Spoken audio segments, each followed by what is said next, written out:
Fossil energy subsidies receive more talk than action, too much of it politically opportunistic. A Council on Foreign Relations workshop last month took a balanced look at consumption subsidies, which some participants said account for 3 to 4 million barrels a day of global oil use.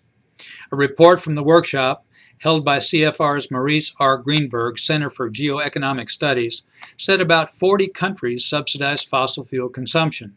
Of those, 10 account for 3/4 of all fuel subsidies. In addition to inflating global fuel use, subsidizing consumption strains national budgets and aggravates environmental problems, including emission of greenhouse gases.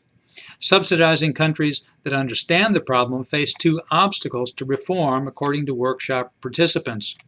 Removing economic subsidies is often perceived as a risky, unpopular move with broad swaths of society, and implementing market-oriented prices requires a degree of technical capacity that many national governments simply do not have.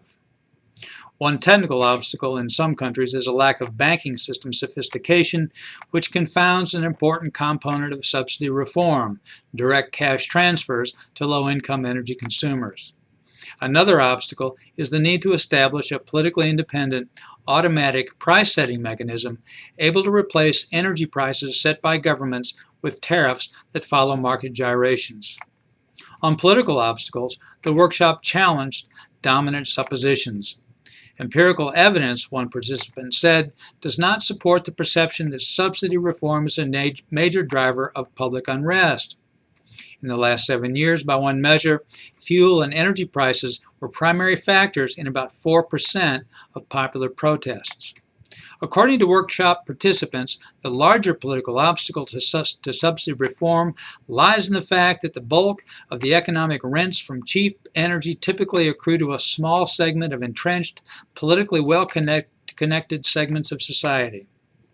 Technical and political obstacles such as these are problems for leaders who understand the need for subsidy reform. A different set of obstacles applies in countries whose leaders, in the words of the workshop report, do not fully understand or accept the problem in the first place. I'm Bob Tippie, editor of Oil and Gas Journal, and that's the editor's perspective that appeared first in text at www.ogj.com on June 5, 2015.